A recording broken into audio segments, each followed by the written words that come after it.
Let's get this show started. Action.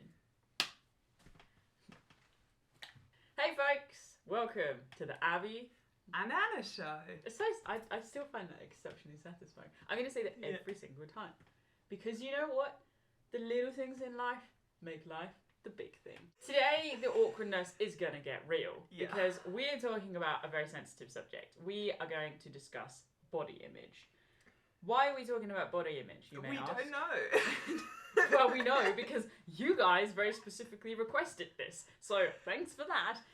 No, but in all seriousness, we want to really bring our full, authentic selves to the table in order to create space for this challenging subject where, you know, so often it's left in the dark.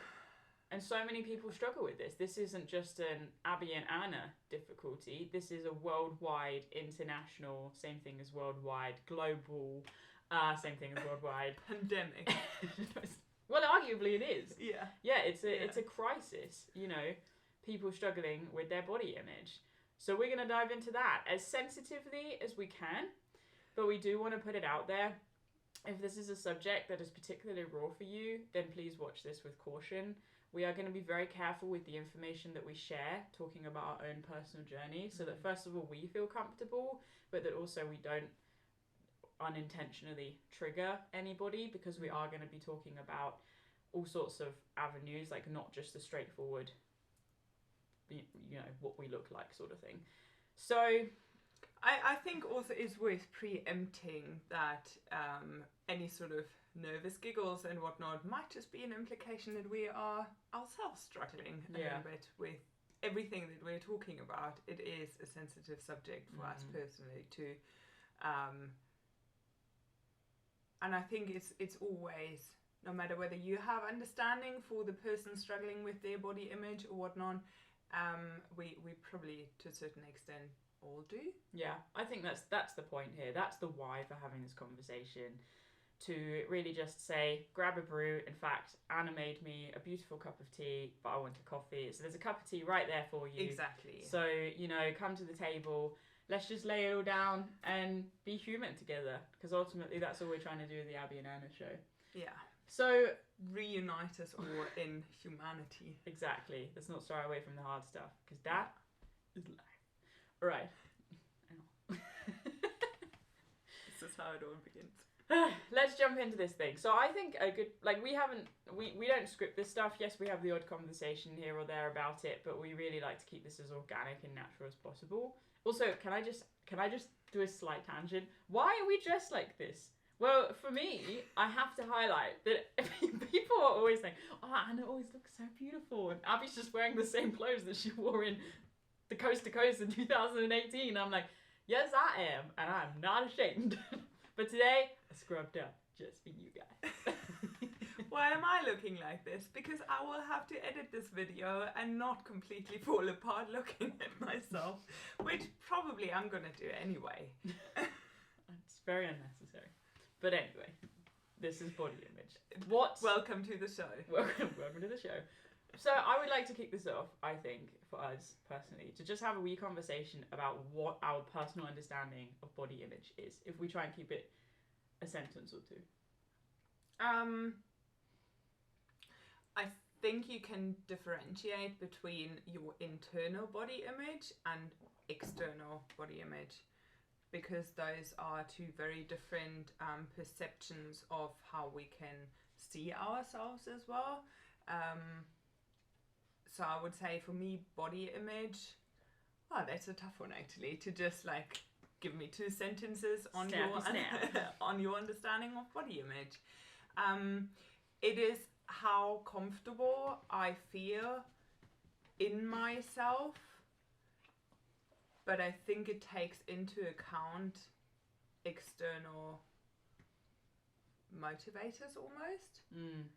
I don't know if that makes sense or if it's... I think I get that. Yeah.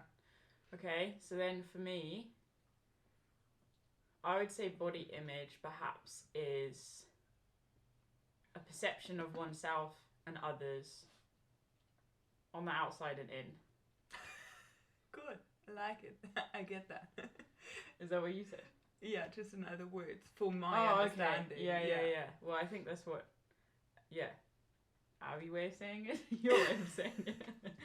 Yeah, I think it's.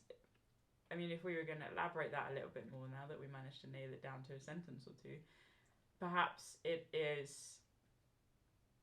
Like there's the oneself element, and there's the in and the out, isn't there? There's how we see exactly. ourselves. It's almost like the placement of yourself that takes into account how comfortable you feel within yourself and your body, and then where it fits on the almost on the external scale that we are so early in our lives kind of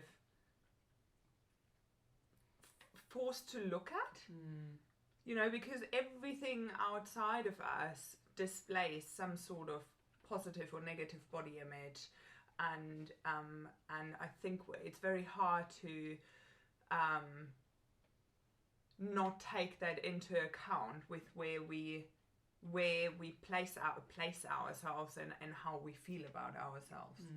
I guess I'd add to it is physical as well as mental. It's a very physical experience. Yes. But the physical experience is so mental. Absolutely. Because if you're in a bad mental space, no matter whether you physically are in a, I don't even know what to call it, but in a, let's say, healthy scale of general physical body image, where you are in your well-being, in your physical well-being, if you're mentally in a bad state, you are going to feel worse than you actually are. And vice versa, probably. Yeah, I think so. And I think that perhaps my final thing to add to it before we really dive in a little bit more, I'm just trying to pull it back because I really want to just try and get on the table. Yeah. That body image is obviously completely subjective because, you know, for some people it is about physical shape, it is about physicality. Other people it is about the sort of design of how we express ourselves. For other people, you know, it could be about scarring. Like we're going to talk about all sorts of different things from you know, my personal journey with eating disorders and how that can completely twist your perception of reality. And I think that's the thing, like that's why we're umming and ahhing over this, because all we can see is body image through our own lens, but for everybody it's different, and we might not be hitting the spot for some people, but that's absolutely okay, because I think that's still body image. Exactly, because even we come to points where it's just like we don't have quite the same understanding, because it's so subjective to your personal journey and to your personal impacts and influences that you've gone through all your life.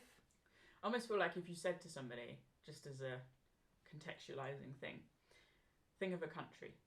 Everyone in the world is going to think of a different country.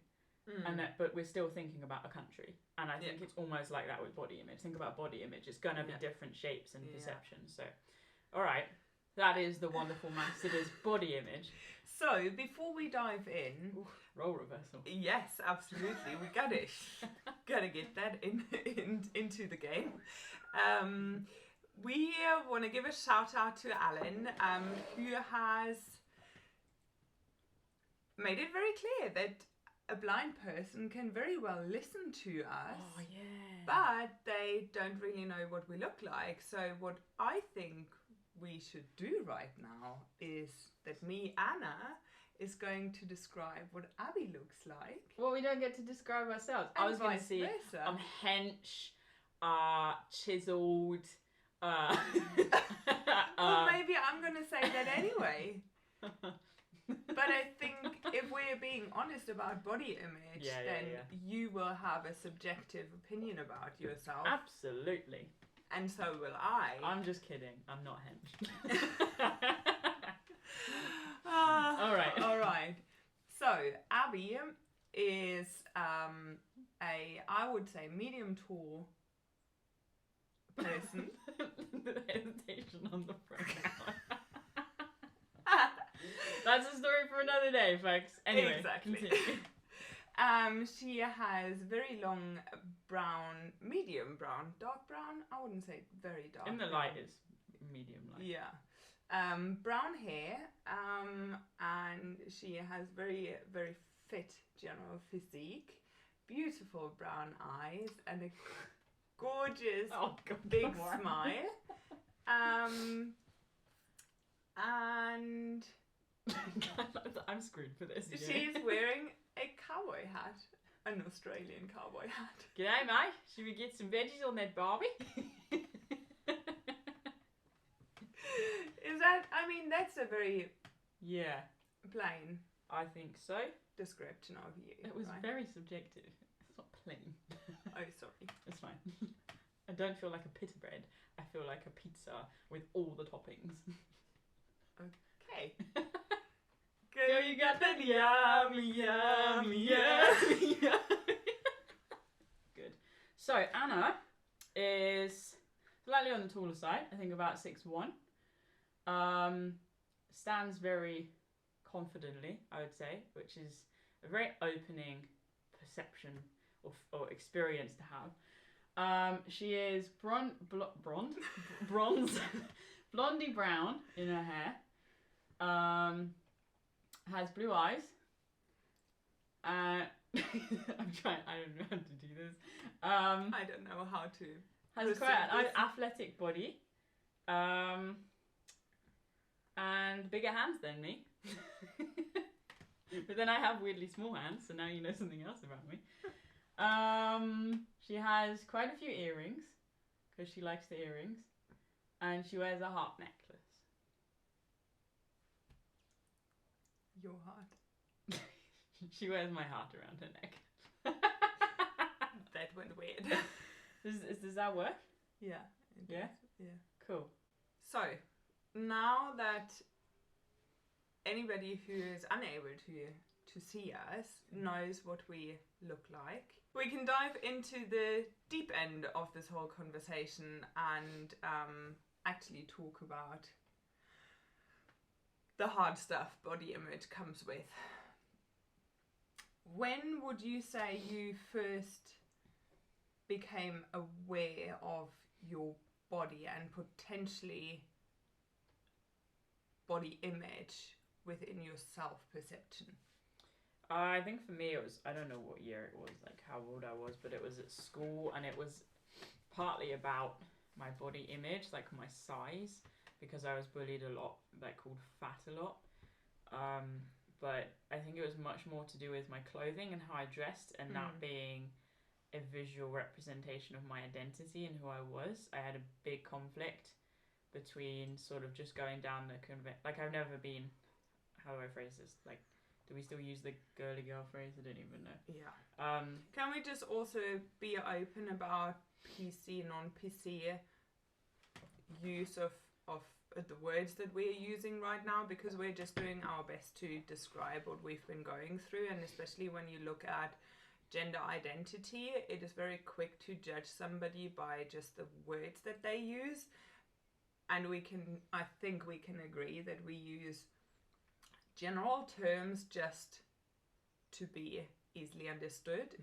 Yeah, no thanks for that. Like, so I was always just like, well, as soon as I could, just always in like guys' clothes, I guess, just because it was much more comfortable to me. And I was very obsessed with the outdoors and just always in outdoorsy clothes. And just had that proper clash because I was very different from everybody else at the schools I went to. So I went to 6 schools because of bullying for a lot of different stuff, but not that I was overweight, but people picked on that anyway. So I think that's sort of when, like, basically my second school, so year 4, so like 8, 4, 8, 9, yeah. That's when I really started to feel it, and straight away it was like, just felt very outcast, you know. So what about you?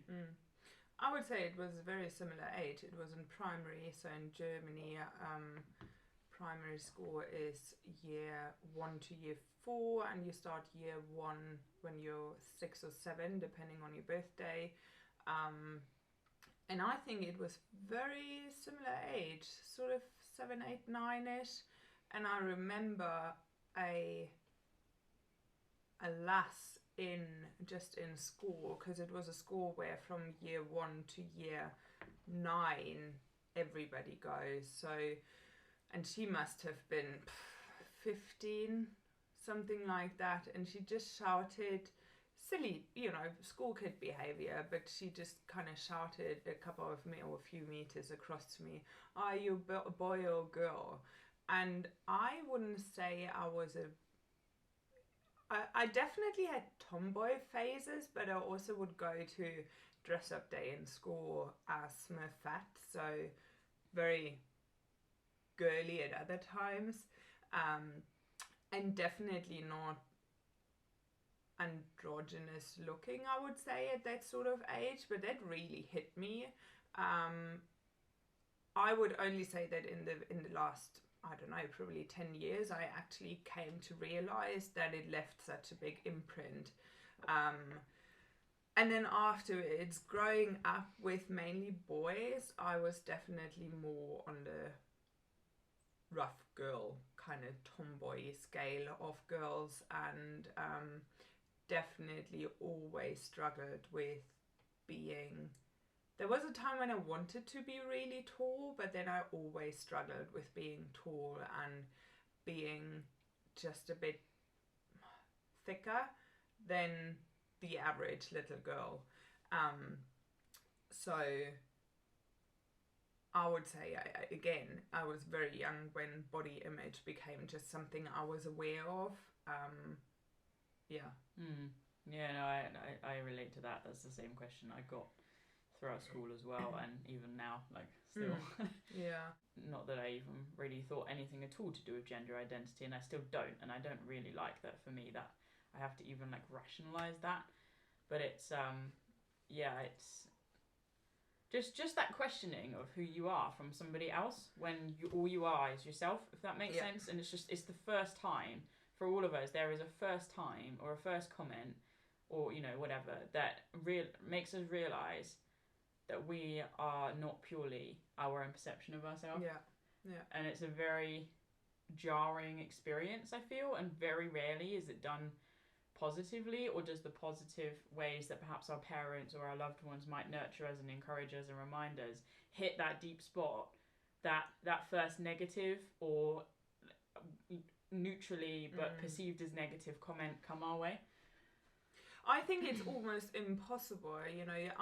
My mum made a great big effort in raising me and my brother in a non-gendered way, in the sense of, my brother would have dolls to play with, and we could wear all the colors of the rainbow.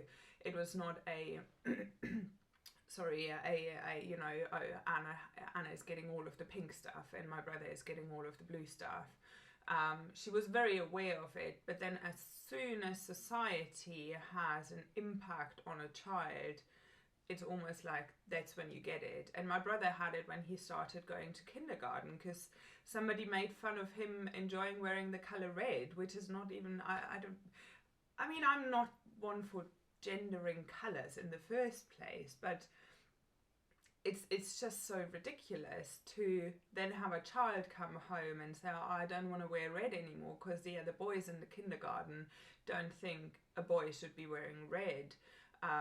And then there's me at one point going to primary, and then I have from outside, again, that is what I meant in the beginning, the external influences of this is right and this is wrong for gender or for body image, and I suppose for both of us, it's sort of that first influence was almost directed at the gender rather than the body image, but then the gender comes with body image, or body image comes with gender, vice versa. Yeah. And I think, to sort of segregate that a little bit, like, there definitely was a physical appearance, like, in terms of my body type, like you with your height, me being called fat, like that was, to go alongside the gender side of things, I think, so there was a mixture of stuff, but yeah, just sort of interesting, really, sort of thinking back on it. And as you say, it's not until you become an adult, really.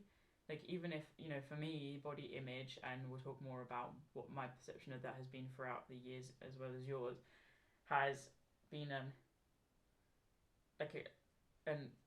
continuous thing. I don't, and just like for all of us, but I don't think many of us really spend the time to think about where have these thoughts and feelings come from, because we just have that constant inner critic or inner dialogue that like tears us down.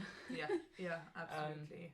It takes a lot of self-work to look at that, and I guess arguably that's what we're going to really keep diving into is us looking at that and what that has looked like a little bit.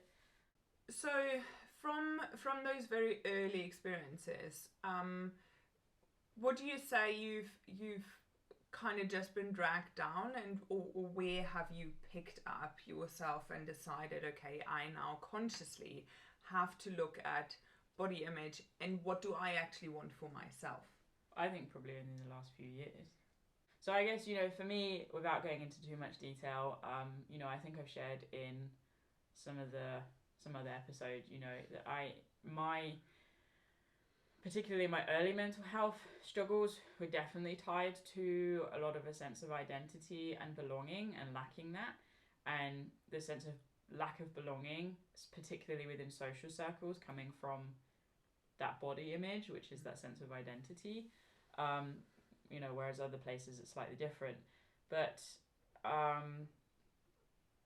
you know, as time sort of went on, when I was 13, you know, I had my first sort of real struggles with my mental health, trying to take my life, and that definitely being partly associated with lack of worth, which was associated with the body image. You see the circle here.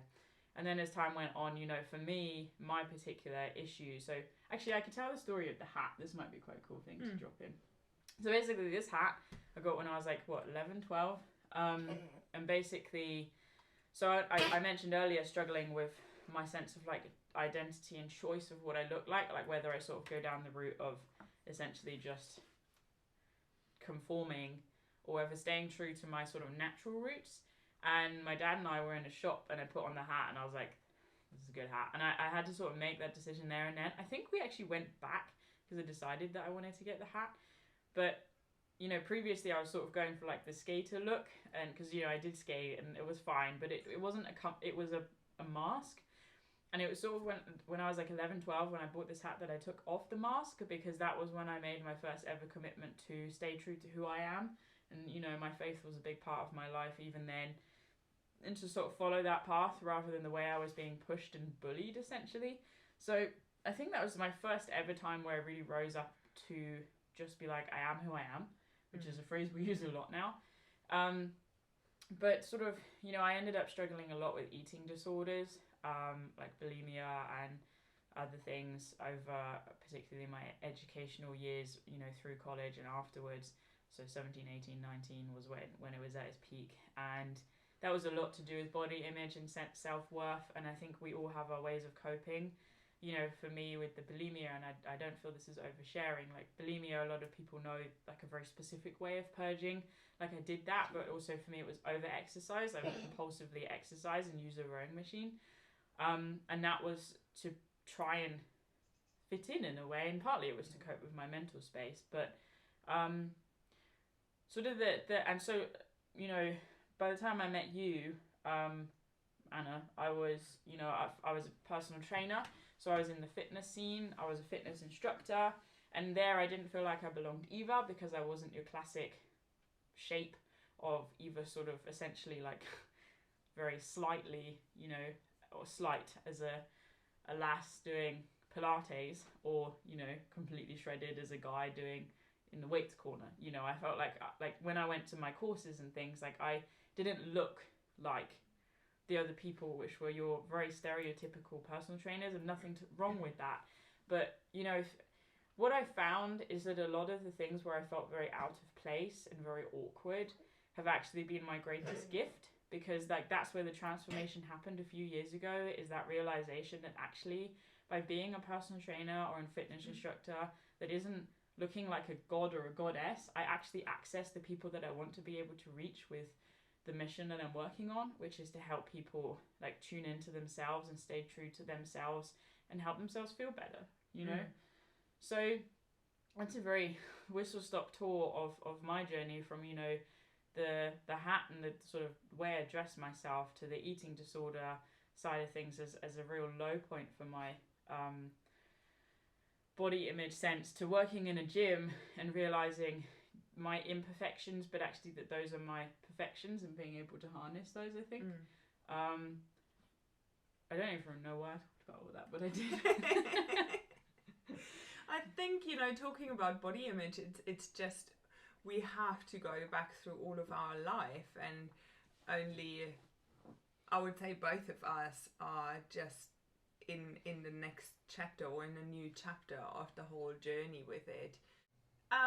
So I guess when I look at how body image has kind of started playing a role in my life, it went from me being more of a tomboy to then being aware of what society, especially, or not society, but maybe, you know, media and just external influences expected from a, let's be blunt and call it a heterosexual woman to look like, to behave like, to portray herself at. And I would say that played a role in my perception of myself then, and it certainly impacted me in my choices of clothes and what I aspired to look like and what I aspired my body to look like, which was not at all what I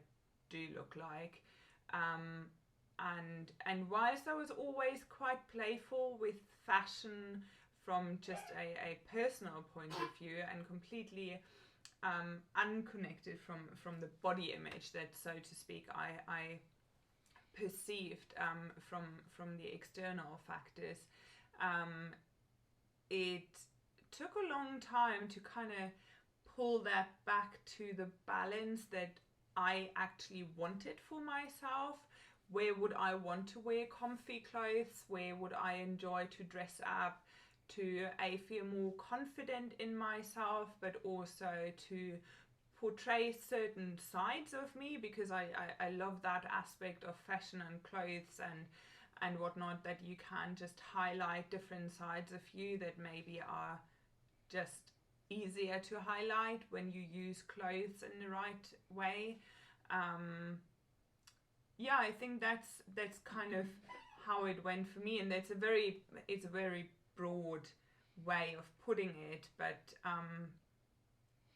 it's looking at the extremes I've gone through in life, and where I'm still trying to get to, that is actually me, that is not everything outside, and where I want to be perfect for everything that is kind of put on us as a human being from the outside, but actually distance myself from it and find my very personal way. I think it's very interesting. There's a few things there, like, you know, first of all, we could dive into talking about the role of the media, and I think it's a very common conversation, so I feel like we can give it some space, but it's not like top of the list sort of thing. But also just like, you know, saying how you're trying, or we're trying, or one is trying to feel comfortable, or, you know, more confident and secure, and not worry about any other external influences. But then if you're using fashion or whatever you're using, whether it's aesthetics in your body by building muscle or doing something, it can be for yourself, but that's the real life check-in, isn't it? Is this for myself, or is this for myself through other people's validation of what I'm doing?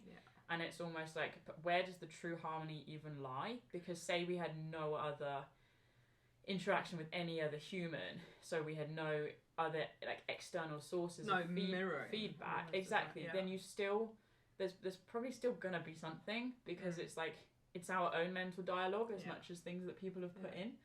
So it's almost like, I think for me at least, like, what, you know, coming back to the PT thing, for example, it's like, I am who I am, and that's enough. Like, I am worthy, completely irrespective of what I look like, how I dress, what people think of me, but because I am. And I think, you know, that's the journey that at least I am on, and I guess sometimes we're on together, of just, you know, we've been thrown in very recently into the conversation of the LGBTQAI plus community, because naturally we're two lasses in a relationship, so we've been put in a box of whatever box people have put us in, and we're like, no, get us out of the box. We're not no box people. It's me, Anna, loving you, Abbie, Yeah. and you, Abbie, loving me, Anna, and we are as people, not even for there's nothing no else. the gender, the sexuality side of it is not in the picture. It's just purely because I'm Abbie, you're Anna. Exactly. Yeah. And you know, I was put on the spot quite recently at an event I went to, and I had to. We were supposed to do pronouns and stuff, and it really made me feel very distant from myself because I had to like isolate myself out as something so much smaller than I am. As a he or a she or a they, and it's like, no, I'm just me, like, and being me, you being you being you is as big and bold and beautiful as it gets. And I think, you know, that's the struggle I think so many people end up on when it comes to body image or body shaming or body whatever, like whether it is scars, whether it's how you dress, whether it's the size of your body, how much muscle you have, how fit and able you are, whether you have a limb different, or short hair or long exactly. hair, or you're tall or you're small or you're short or you're bigger or you're slimmer or whatnot. It's just you're perfect and beautiful, and I think that is where body image can come into as well, and where maybe you, sorry if I've completely No, it's okay, you carry on. interrupted you there, but where you have to also just check in sometimes and just be real about, are you healthy? Are you loving yourself? Are you good and feeling good about what you're doing to yourself, how you're behaving with yourself? Because then body image doesn't matter. Then you're good, sort of. And all of the external labels and boxes and definitions don't really matter. Yeah. No, I think that's exactly it. It's, you know, it's whatever you want to be and whoever you want to be. It's creating the space to be able to see that. And the only people who have the right to feed into that are people who love you and know you unconditionally and wholeheartedly, where you are yourself without a mask. And if you can't even be yourself without a mask to yourself, then it's like, that's the place to start. You know, it's to start writing stuff down. It's to, you know, if talking to a camera is going to be your thing, or recording, you know, I keep a lot of voice notes on my phone, and it's unpicking that, because this stuff, it just changes down. And, you know, if you decide, if you're a lass and you want to, you know, dress a particular way or wear a certain amount of makeup or whatever, because that's what works for you, like, that's absolutely fine. If you're a guy and you, or like, I'm really stereotyping here, but, you know, and whatever it is, you know, I feel like for me, perhaps I identify more with that male ideal of, you know, being strong and being tall and whatever it looks like we all have it, even though I have not been surrounded by that at all. And it's like, if that's what you want to be, because you actually want to be strong, and or you want whatever in the gym, and you want to reach your PB and whatever, that's fine. But it's whether it's for yourself or to tick a box that you feel is expected of you. Exactly, yeah, to fill it, to reach an expectation that is so different. I think, you know, like for me, I know when things are unhealthy. For example, like I'm pretty fit in the moment because I'm training for this 2,000-mile cycle, and you know, I did my longest one of 55 miles the other day, and straight away I know when something's not right, because it's like, geez, like I should have done that faster, or I should look different for, you know, blah blah blah, because that's the stereotype. Like, there's stereotypes in everything, and I almost lost the celebration of what I just achieved. Like, my body had just done that. It's the same with how I feel when I hike. It's like, you know, or in the gym or whatever. It's like, celebrate what we are, not what we're not. And that's it's such a fine line, you know. And I don't think there is an end goal. It's just a continuous wild journey of truly unpicking who you are, because every external interaction is going to dig up something from the past and create something new within us. And it's up to us how we work with that and embrace it. I don't think it is just one set fixed mindset. We have to have a growth mindset when it comes to body image and our relationship with ourselves. Because I think that's just the nature of it as well.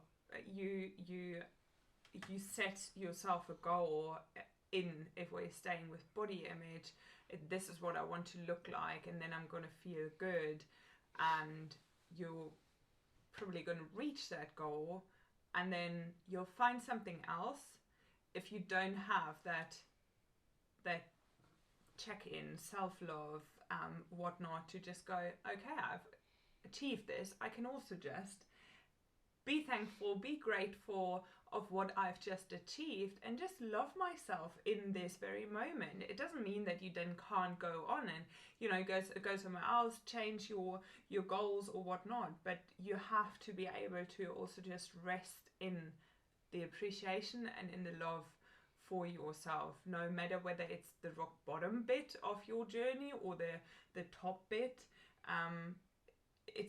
It's all part of it, and like you say, it has to stay a very natural and flowing space, because only because you've reached the top doesn't mean that you're then going to stay there. I think what I like about this and the language that you're using just there is it's very soft. You know, it's about gratitude and adaptation, and like nothing about this can be hard. And I think, you know, that the phrase self-love is so thrown out there at the moment, and it's very hard. It's almost prescriptive. It's like protection. It's not actually like true, real, vulnerable self-love is opening yourself up to whatever comes. You know, it's not blocking yourself off and saying, like, you can say I'm enough, or you can say I'm enough. Like, don't treat me like that. You know, it's actually knowing that everybody has their own story. All those people that called us whatever they called us, they were in their own situation, whether it was crap or not. Like, yeah, there's the stereotypical thing of, oh, the bullies have got it worse, and you know what, that's not always true. Sometimes people are just not nice people. Yeah. But it's being completely... Well, they've just not learned yet how to be nice to themselves, and therefore they can't be nice to the world yet. Exactly. Everybody is on their journey, just as we are. And I think, you know, for me, this is where spirituality comes in. You know, my sense of worth comes from something so much bigger than who I am. Nothing on earth can put me in that place of, I am worthy, I am loved, no matter what. No matter where I mess up, no matter how my training is going. I mean, that's a very superficial thing, but do you know what I mean? Like, if the very worst thing happened to me in my body, I'm still enough, I'm still worthy of life. And it's sometimes very frustrating to have that at the core of who I am, because, you know, I have struggled a lot with suicide and suicidal ideation, and having this, like, never ending belief that I'm worthy of life. It's been life-saving, quite frankly, but frustrating. It has at points been frustrating. But, you know, I think that's where it's like, this is where, again, it's very different. So all we can do is share our own personal ways, things that we've experienced, our own journey, our own path forward that perhaps we're looking at right now. But wherever you are and whatever it is that you're experiencing, have or will, it's going to be different, purely for the fact that we're very different people. You know, so it's, and I think, again, this is where, you know, finding your people is really important, because, you know, I've listened to a lot of podcasters who have had their identity completely wrapped up in their brand, for example, or YouTubers, you know, because their entire world has been built around what they've created online, to the point where they've even ended up marrying somebody who then works with them, and, you know, then they have the children because they've met that person through their brand. So that's their almost entire identity. And then being able to step away from that at some point, like, that's a journey I'm on with Wild. Who am I without Wild? It's absolutely fine that I am Abbie with Wild, but there's also a time where it's like, you know, particularly where something really negative comes my way, or things are really hard. Like right now, they're just very stressful because there's a lot to do. Who am I without that? So body image that's where I think it's that sense of identity, and that's where you can go as far as you want to. Because that's not necessarily as physical as the body, but this is the mental, if that makes sense. The mental element of it. I think I'm following you. It's kind of just a different aspect of what I said earlier about the mental space plays probably at least 50% of the role of your perception of body image. Yeah, absolutely. I mean, you know, also just to be honest, as lasses, like, I think it's important to talk about this. Most of us deal with periods. And a lot of people, the fluctuation of that, you know, there's a point in time where you end up feeling pretty flipping crap about yourself. You might retain water or whatever. Your body actually physically changes. Yeah. Like people who go through pregnancies, you know, people who are struggling with chronic illnesses, you know, that can cause all sorts of changes in our bodies that we feel very out of control of. And that is the wonderful things about being humans. Like, wonderful, interpret that as you want. Like, we're not always in control, and that's where I think there's almost that surrendering again to the truth, just as we keep coming back to, that we are who we are and we're enough. Like, it doesn't matter what the deal is. Yeah. Because if that was the case, if it was genuinely a case of like we have to shut ourselves away when we don't feel good about ourselves, like I don't know, how many days of the year are we even going to be out there? Well, it would probably be lockdown one-on-one all over again. Or forever. Yeah, forever. Like I wouldn't be sat here right now, you know. If I took my proper, if I really paid attention to my proper mental dialogue, I wouldn't be sat here right now. If that was caused to be locked down, you know, you said at the beginning, you put more effort into what you look like today so that you have the desire to watch this video. I won't have the desire, but I won't have the desire to, you know, not just edit it. But actually, you know, this might be a bit much to bring up, but let's give it a go. I called you out the other day because we were talking about body image in preparation for this video, and you know, you said one of your friends called you like a goddess or whatever it was. I'm paraphrasing. Oh yeah. So, you know, and you said, like just something, you know, these people may as well just go put their heads down the toilet or something like that.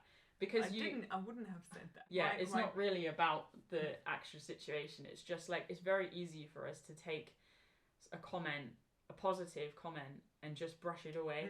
It's very easy for us to take a negative one and fully digest it or just laugh it off. And actually, I think the truth is, you know, we have to be very fully conscious and intentional about when somebody compliments us, whether we think it's true or not, whether they think that they're daft or not. That's their perception of us as their reality. Who are we to challenge that and tell them that they're wrong?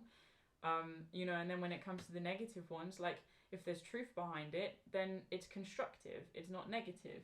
You know, and if it's purely just abusive on whatever scale you want to put that on, then it's actually, you know, do you know what? Like, don't say that to me. It's finding the way to actually communicate. Like, no, like, would you have someone say that to your kid or your partner or your friend? Like, if you would stand by and defend them, we have to do that for ourselves and for each other. And, you know, the compliments thing, I think, is a really tricky one because it's certainly being British. It's very much well, nice weather out there. I think there are two sides to it, obviously, because we've had this conversation. And I just find it very hard because I don't see myself, well, no, I see myself the way I see myself. So when somebody else says, oh, you know, you're this tall, beautiful, blonde woman, life must be pretty easy for you, or what do you have to complain about? It's just like... Yeah, that's a different league, though, I think. But that is the comment I was talking about. And then, yes, maybe the reaction is, well, actually, life is pretty crap for me because I don't see myself as beautiful. I would never go out and say that about myself.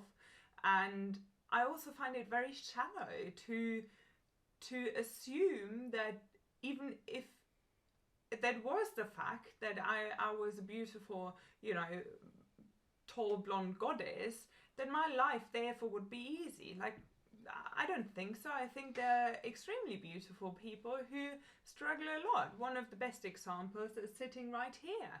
And it's just I think that is where that struggle comes from, and I completely agree with what you've called me out of. I find it very hard to get compliments and to actually not just fight them off with everything that I have. And that is something I'm working on, and that I'm trying to just breathe through and actually take it on. But then on the other hand, part of this is totally how can we be so vigorous with pushing or rejecting compliments when we are so open and receiving for negative, because that in the end should just be a really big like alarm bell for us in our mental state, because if we can't accept the love coming towards us, but we're very open for the negative, then we should maybe just start rephrasing something. Well, I think there's a lot in that, you know. First of all, thanks for that further story, because I get the point behind it. It's deeper than my initial thing, but I think, you know, we are wired as humans to see the things that are threats Like that's how we operate. And I think even with that knowledge, we can then be like, threat, you know, don't let it in. But like that, it's just so much easier said than done. So I think, you know, rather than focusing on combating the negative, it is focusing on putting the energy on that deeper dialogue about who we are. And also, you know, I think when we truly stand in that, we're not afraid. We are afraid, but we do things regardless of the fear, you know. And I think if you get a compliment and you're really not sure where it came from, like you can be blasé and yes, just accept it, or you can actually ask if it's someone that you really know, like where does this come from? You know, not in a challenging way, but in a curious way, because actually trying to see ourselves through other people's lenses is sometimes a very grounding and reassuring thing to do. Yeah. You know, so I think there's all of these things are so, like, we could sit here for hours probably and unpick everything. But I think, you know, just as we started this conversation, this is the breadth and depth that is body image.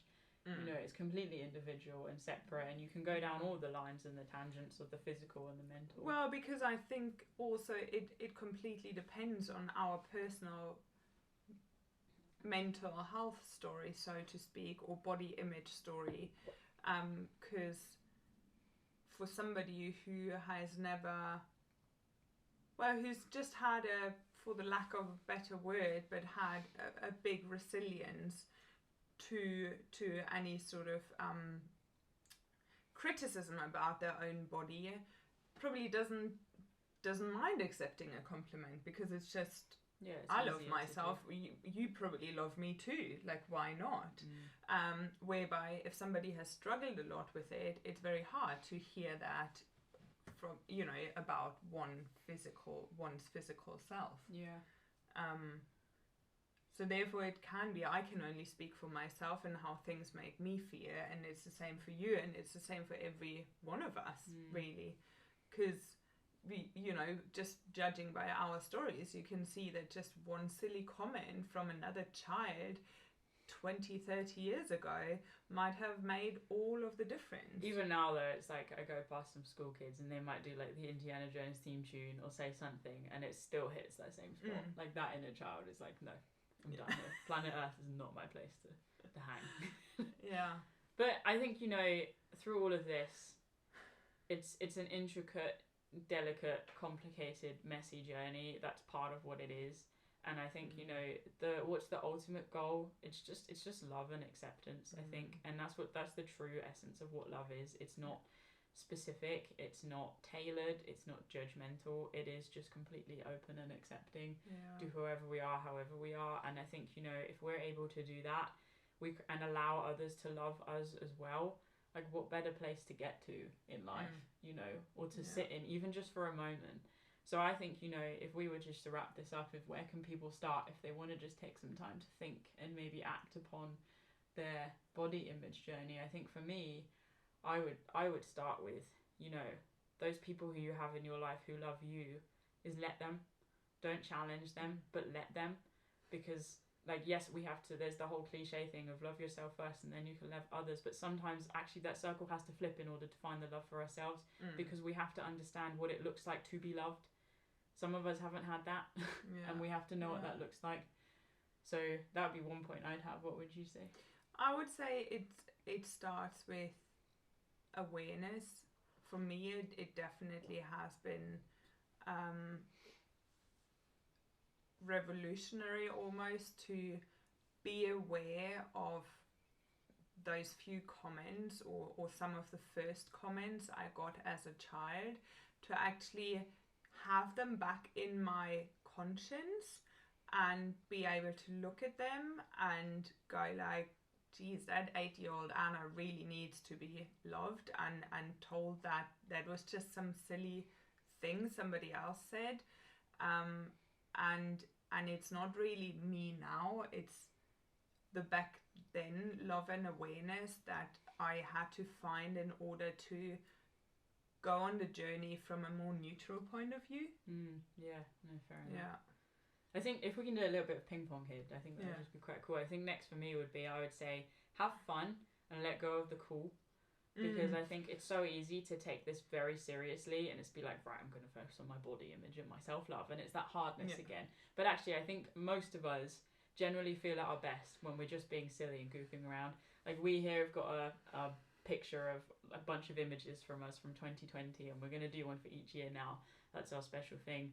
But it's like, it's all just smiles, and every picture, you know, yes, like I could look at that and critique myself, but I don't, because I look at it and I just smile, because it's like, these are good memories. So it's like joy puts shame, or rather it pulls shame into the light and it transforms it into shame into more joy, because it's like we just are who we are. It just makes it makes almost a comedy moment out of the shame. Yeah. Because if you're happy, if it's joyful, if you can laugh, then the shame is just, it's not the priority, because the laughter is just the bigger joy for the heart, and therefore that's where the heart is going to go. Yeah, because one is holding the heart back and one is letting it go. Yeah.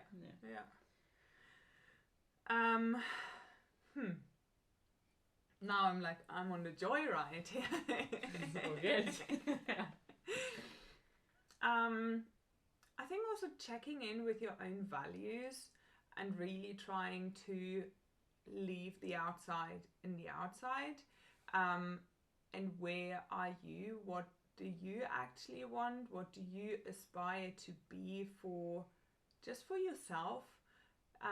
Looking at moments where you've been truly happy and truly in harmony with yourself, which very often are probably not the ones where you're fulfilling all of the external needs of body image and perfection and whatnot, and holding on to those times, rather than something that is portrayed by somebody who has no clue about you. They don't know you. They don't know what makes you happy. In the end, most of that is just marketing anyway, and you really, if you are aware, you can just exclude yourself from all of that. Yeah, no, that's good.